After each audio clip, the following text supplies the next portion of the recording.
नहमदुहु व नसल्ली अला रसूलिहिल करीम अम्मा बाद औज़ु बिल्लाहि मिनश शैतानिर रजीम बिस्मिल्लाहिर रहमानिर रहीम रब्बि इश्रह ली सदरी व यस्सिर ली अमरी वहलुल उक़दतम मिन लिसानी यफ़क़हू क़ौली।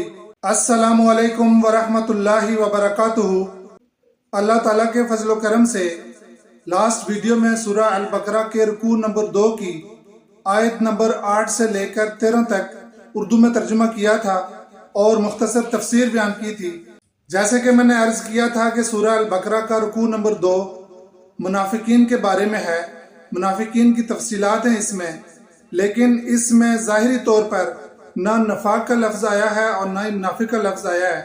अल्लाह ताला ने उन किरदारों को हमारे सामने रखा जिनके दिलों में बीमारी होती है, जिनके दिल टेढ़े हो जाते हैं, या जिनकी दिल की रोशनी ख़त्म हो जाती है, या जिनके दिलों के ऊपर मोहर लग जाती है। दीन हक के ख़िलाफ़ उन लोगों का रवैया कैसे होता है, अल्लाह ताला हमें बार बार मिसालें देकर समझा रहे हैं। अल्लाह ताला से दुआ है कि वो हमें इस पाक कलाम को सीखने, इसको पढ़ने, इसको समझने, इस पर अमल करने और अपने दीगर मुसलमान बहन भाइयों और रिश्तेदारों में शेयर करने की तौफीक अता फरमाए, उन तक ये पैगाम पहुँचाने की तौफीक अता फरमाए। आज इंशाल्लाह इस वीडियो में इसी रुकू नंबर 2 की आयत नंबर 14 से लेकर 16 तक उर्दू में तर्जुमा करूंगा, उसकी तफसीर मुख्तसर पढ़ूंगा।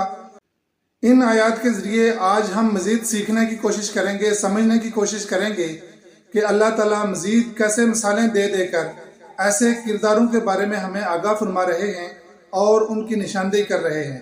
औज़ु बिल्लाहि मिनश शैतानिर रजीम, बिस्मिल्लाहिर रहमानिर रहीम। वइज़ा लक़ुल्लज़ीना आमनू क़ालू आमन्ना वइज़ा ख़लौ इला शयातीनिहिम क़ालू इन्ना माकुम इन्नमा नहनु मुस्तहज़िऊन। अल्लाहु यस्तहज़िउ बिहिम व यमुद्दुहुम फ़ी तुग़यानिहिम यअमहून। उलाइका अल्लज़ीना इश्तरौ अद-दलालता बिल-हुदा फमा रबिहत तिजारतुहुम वमा कानू मुहतदीन। बिस्मिल्लाहिर्रहमानिर्रहीम।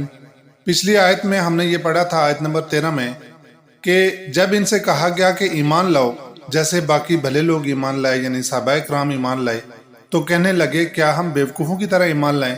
सुन रखो, यही बेवकूफ़ हैं, लेकिन इसका इन्हें इल्म नहीं है, समझ नहीं है।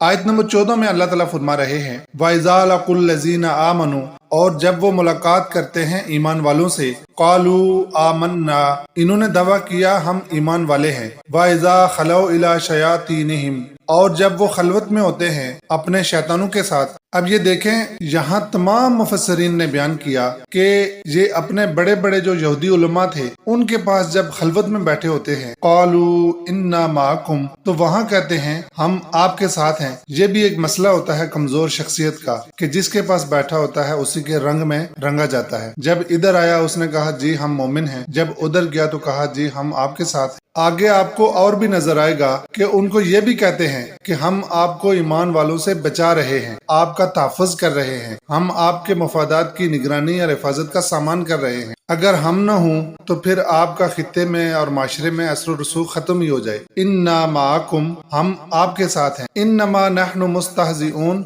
उधर मुमनों के साथ जो हम इस तरह की बातें करते हैं, ऐसे ही उनके साथ ठट्ठा करते हैं, मजाक करते हैं, उनको बेवकूफ बनाते हैं। बाकी हमारा क्या लेना देना उनके साथ। अल्लाहु यस्तहज़िउ बिहिम, अल्लाह ताला उनसे हंसी करता है, व यमुद्दुहुम, और उनको तरक्की देता है, फी तुग़यानिहिम, उनकी सरकशी में, यानी हालात मुवाफ़िक करता है और वो इसमें बढ़ते चले जाते हैं। या महून, इस हालत में के बेअकल हैं। एक होता है उम्युन और एक होता है उमहुन। उम्मी का मतलब होता है आंख का अंधा, और ये या महून है अकल का अंधा। अकल के अंधे होकर उस पर चल पड़ते हैं, यानी गहराई में नहीं सोचते, बस ऊपर ऊपर से जो फायदा नजर आता है उसके पीछे दौड़ लगा देते हैं। उलाइकल्लज़ीना इश्तरौ अद-दलालता बिल-हुदा, ये वो लोग हैं जिन्होंने गुमराही को खरीद लिया हदायत के बदले में, यानी इनके सामने हदायत भी रखी गई और गुमराही भी रखी गई। इन्होंने गुमराही को खरीदा, हदायत को बेच दिया। पीछे जब हमने पहला रुकू पढ़ा था सूरह अल बकरा का, वहाँ पे आया था उलाइका अला हुदम मिन रब्बिहिम, ये वो लोग हैं जो ہدایت پر ہیں اپنے رب کی طرف سے۔ اس کے مقابلے میں رکھیں اس آیت کو، یہ وہ لوگ ہیں جنہوں نے ہدایت کو بیچ دیا اور اس کے بدلے میں گمراہی کو خرید لیا۔ فما ربحت تجارتہم، تو ان کی تجارت نفع بخش نہ ہوئی، وما کانوا مہتدین، اور نہ ہی یہ راہ پانے والے ہوئے۔ آمنت باللہ، صدق اللہ العظیم، وما علینا الا البلاغ المبین۔ السلام علیکم ورحمۃ اللہ وبرکاتہ۔